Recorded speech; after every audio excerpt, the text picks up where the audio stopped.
बहु प्रतीक्षित श्रीमंदिर परिक्रमा प्रकल्प निर्माण शेष होईछि। लोकार्पण को अपेक्षा लगी सजी होईछि श्रीक्षेत्र पुरी।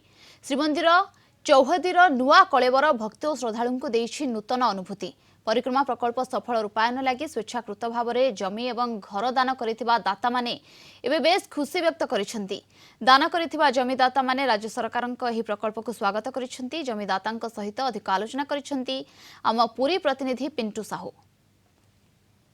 बहु प्रतीक्षित श्रीमंदिर परिक्रमा प्रकल्प निर्माण कार्य शेष होईछि। केवल अपेक्षा लोकार्पण उत्सव को एथिपाई संपूर्ण चलचंचल श्रीक्षेत्र एवं संपूर्ण कोटी कोटी ओडिया जगन्नाथ प्रेमी मनरे अति उत्कंठा मध्य रही।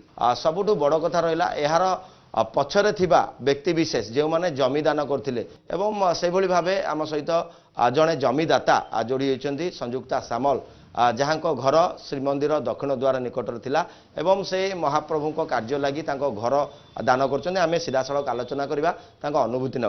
प्रथमे कलिंग टीवी स्वागत करी आपन को। बर्तमान आपड़ जो जमी देते ताहा आज पूर्णांग अवस्था होती आपण जमी जो से जगार अति आकर्षणीय भाव परिक्रमा प्रकल्प निर्माण होती केमती लगुच?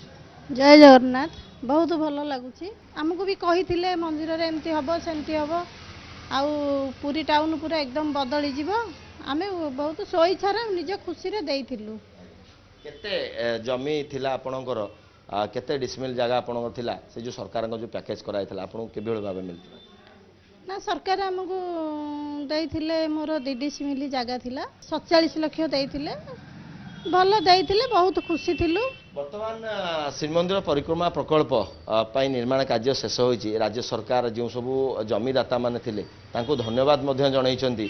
आपण माने केते खुशी होउछन्ती कारण आपनको बलिदान सकासु आज एडा बड़ प्रकल्प ठिया आइछि? हाँ सेति पई तो बहुत खुशी आज्ञा। भाबी नथिलु जे एई प्रकार हबो मंदिर हमर एई प्रकार सौंदर्य हबो बोलिका, किंतु मनरे गोटे सरकार मोर रहिला अफसोस गोटे टिके रहिला। 17 तारिख रे लोकार्पण उत्सव हम सेठी समस्त जमीदाता मानू डका जाइछि। आपण मानू मध्य डका जीव। पूर्व जितेबाला शिलान्यास होता डका जाइथिला। तो ये जो जमीदाता मान जो रही आपण मैंने समस्ते रही यही भव्य कार्यक्रम जो जमी देते तो वर्तमान जमी ठीक कार्य लगी केम देखुं? हाँ हाँ बहुत भल लगुच।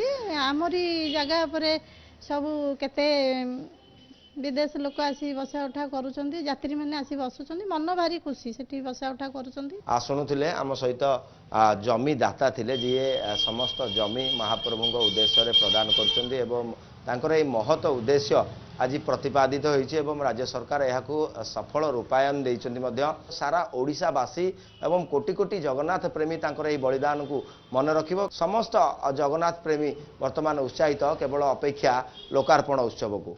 पुरीरू वीडियोग्राफर संबित मिश्र सह पिंटू साहू, कलिंग टीवी।